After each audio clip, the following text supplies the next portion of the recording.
Halo semua, gimana kabarnya teman-teman semua? Semoga selalu sehat walafiat.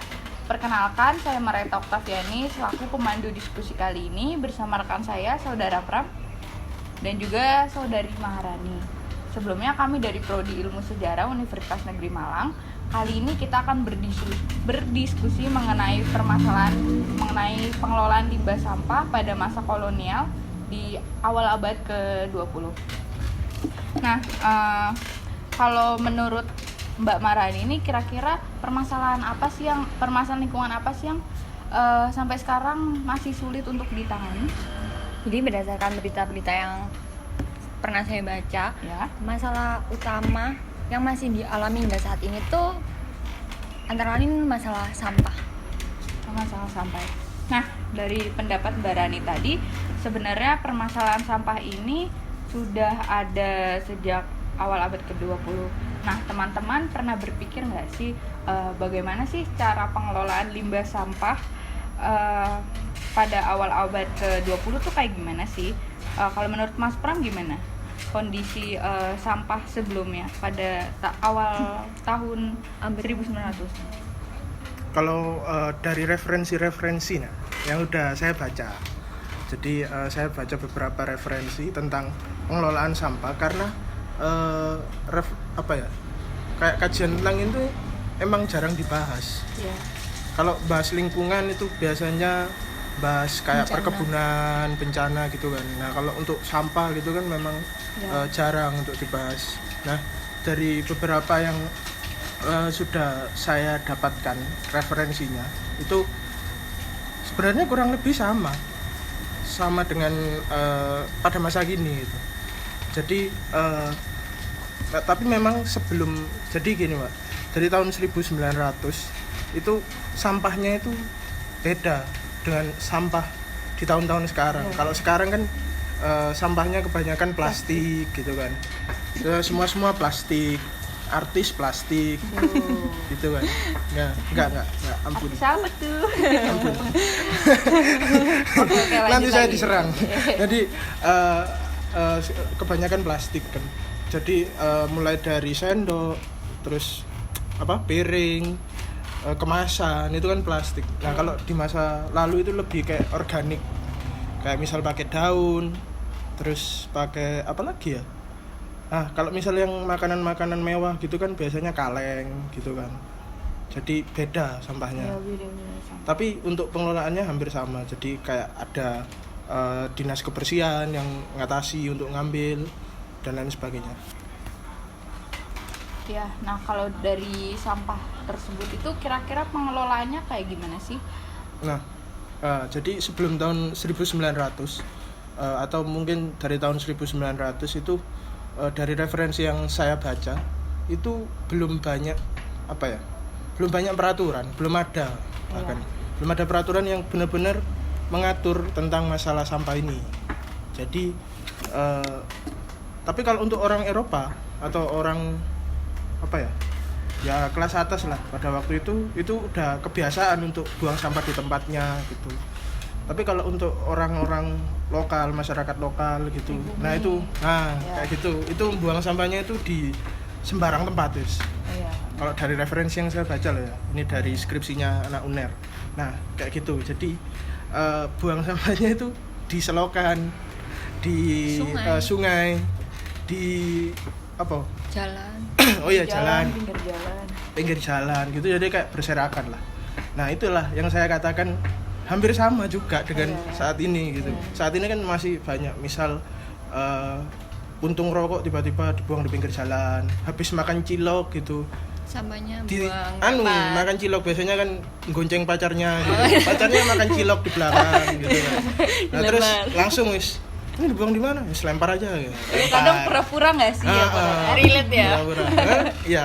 Oh iya. Itu saya menggunakan pendekatan yang relate aja dengan masa kini gitu.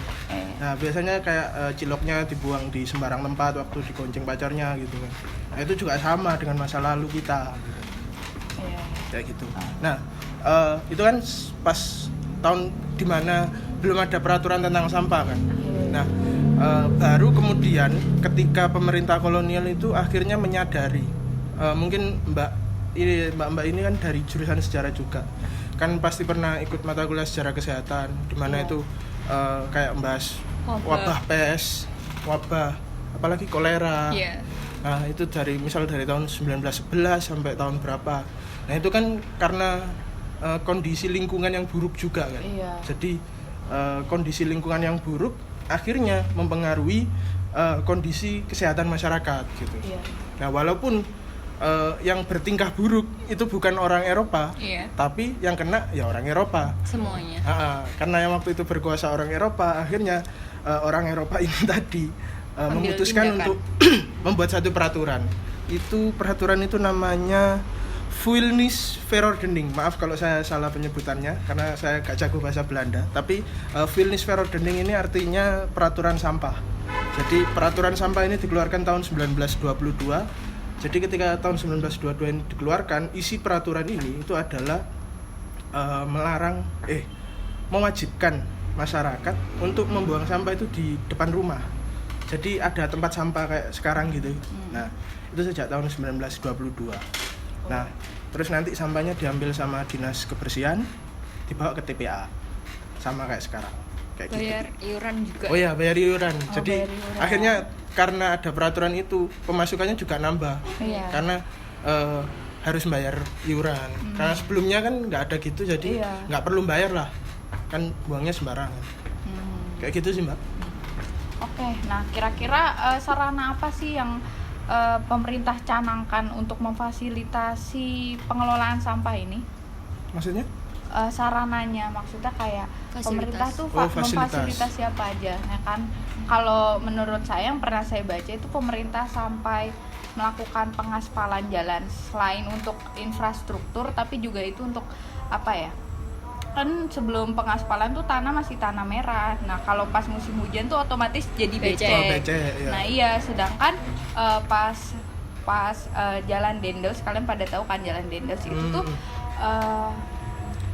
kan banyak apa sih kayak hewan kayak kuda gitu. Nah kudanya itu pup sembarangan. Nah dari situ otomatis kan kayak di jalan itu udah becek, terus ada kotoran, nggak cuman kotoran hewan doang, tapi kotoran manusia ditambah masyarakat lokal yang membuang sampah, otomatis menimbulkan penyakit-penyakit yang bakal datang nantinya. Makanya dilakukan misal kayak pengaspalan yang telah saya sebutkan tadi. Kira-kira ada lagi nggak sih sarana yang dilakukan pemerintah dan juga selain membuat peraturan itu? Mbak Rani dulu deh. Iya. Yang pertama yang dari masyarakat sendiri itu diwajibkan untuk mempunyai tempat sampah ya, agar memudahkan pengambilan sampah dari dinas kebersihan untuk diangkut ke TPA, jadi kayak kolektif gitu. Mungkin gorong-gorong itu termasuk. Jadi pemerintah itu juga nyambung ya dari Mbak Rani tadi. Pemerintah itu kayak rutin mengadakan kayak bersih-bersih. Bersih desa.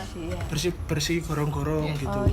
Jadi ada membersihkan gorong-gorong karena di tahun-tahun 1911 sampai 1920-an lah. Itu kan banyak terjadi wabah di Hindia Belanda gitu. Jadi mau nggak mau kebersihan juga harus diperhatikan. Jadi kayak memfasilitasi kegiatan. Ya walaupun yang bergerak mungkin ya orang-orang masyarakat lokal lagi gitu. Tapi setidaknya udah ada. Tapi sebenarnya tujuannya ya biar mereka nggak ketularan, itu aja sih. Nah dari permasalahan tersebut mengenai fasilitas yang sudah dicanangkan oleh pemerintah, juga udah dibuat undang-undangnya, tapi nyatanya masih ada permasalahan mengenai sampah ini. Nah kira-kira mengapa sih hal tersebut masih terus terjadi hingga saat ini? Misalnya ya seperti sekarang permasalahan sampah masih sulit untuk dilakukan, dari pemerintah sampai masyarakatnya sendiri sulit untuk menjaga kebersihan. Menurut Mbak Maharyani dulu bagaimana? Mungkin karena kalau kita karena ada peraturan terus kita ngikutin, itu pasti cuman awal-awalnya doang, nggak seterusnya. Jadi mungkin kita bisa lebih sadar diri kalau dari kita tuh juga harus aware terhadap lingkungan. Contohnya kayak jangan membuang sampah sembarangan. Ya, kalau menurut Mas Pram sendiri?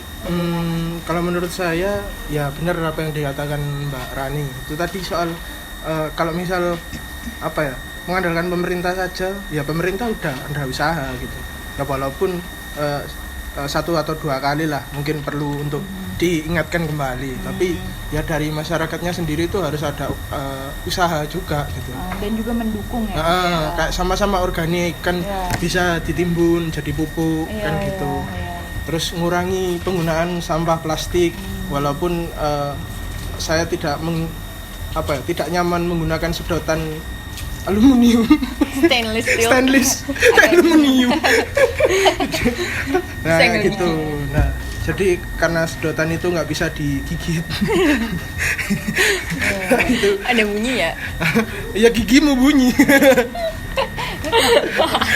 Oke, lanjut. Ya kayak gitu. Jadi ya harus ada sadar dari masyarakatnya, ngurangi sampah plastik itu juga perlu, karena ya zaman dulu walaupun berserakan tapi sampahnya itu sampah organik kebanyakan. Jadi masih bisa didaur ulang, tapi walaupun jadi penyakit. Iya. Jadi ya tetap harus ada usaha dari masyarakat itu sih kalau dari saya. Oke. Nah, kita masuk ke bagian akhir yaitu penutup. Bagaimana sih kita bisa belajar dari pengelolaan sampah di masa kolonial, tepatnya yang di awal abad ke-20 ini, untuk masa sekarang mengenai pengelolaan sampahnya? Menurut Mbak Maharani dulu? Kan jadi sama sistemnya kayak pada masa kolonial. Sekarang pun juga kita juga harus mengumpulkan sampah di tiap-tiap rumah kan. Nanti diangkut sama petugas kebersihan, kita tetap bayar iuran. Nah itu tuh kalau bisa harus rutin biar nggak berlarut-larut lah dalam masalah ini. Kalau dari saya pada zaman kolonial mungkin kan pada waktu itu bayar iuran untuk sampah kan. Nah biasanya orang untuk menghindari iuran itu sampahnya dibakar. Nah baru pada masa ini kan, sejak saya mulai remaja itu kayak ada sosialisasi bahwa membakar sampah itu menyebabkan polusi udara kan kayak gitu. Jadi ternyata buruk juga. Jadi mungkin yang bisa dipelajari ya lihatlah dari sejarah, berkacalah dari sejarah bahwa di masa lalu itu sampah yang berserakan itu sudah menjadi masalah gitu. Kok sekarang masih jadi masalah lagi gitu kan, tandanya masih belum belajar dari sejarah. Jadi harus belajar dari sejarah gitu. Walaupun di masa itu pun juga masih belum maksimal menangani, harusnya sekarang udah bisa lebih maksimal. Gitu aja sih dari saya. Nah kalau dari saya sendiri mungkin untuk pengelolaannya, kalau kita belum bisa mengelola mungkin kita bisa mengurangi sampahnya, setidaknya dari hal-hal kecil, misal kita menggunakan mengurangi kantong belanjaan, kantong plastik, pakai tote bag gitu kan nggak masalah kalau untuk belanja. Terus juga kita bisa pakai sedotan seperti yang tadi Mas Pram bilang, sedotan aluminium atau stainless yang bisa dicuci, atau kita bawa botol atau gitu. Tidak usah menggunakan sedotan. Pop. Iya kan sekarang ada kemasan reusable. Iya kan. Anda pakai dot saja. Oke. Kenapa jadi dot ya, Bapak? Kan plastik, Bapak. Oh iya. Oke. Dot aluminium mana kan? Belum ada, kan bayinya gimana? Gini dong. Oke. Nah, dari penjelasan tersebut kita masuk ke bagian kesimpulannya, yaitu sampah sebenarnya sudah menjadi bagian dari kehidupan masyarakat sejak masa kolonial. Terus bahkan sebelum itu ya. Tapi dari permasalahan tersebut pengelolaannya dirasa masih kurang maksimal, sehingga masih menyebabkan berbagai macam penyakit yang tentunya merugikan masyarakat. Oleh sebab itu kita perlu memperhatikan bagaimana kita mengatasi permasalahan sampah dan juga bagaimana kita mengelola sehingga kesehatan tuh tidak menjadi korban. Tidak menjadi korban. Jadi kita sama-sama jaga lingkungan, tidak hanya pemerintah tetapi juga masyarakat turut berperan aktif. Oke, mungkin itu pembahasan untuk pengelolaan sampah di masa kolonial awal abad ke-20.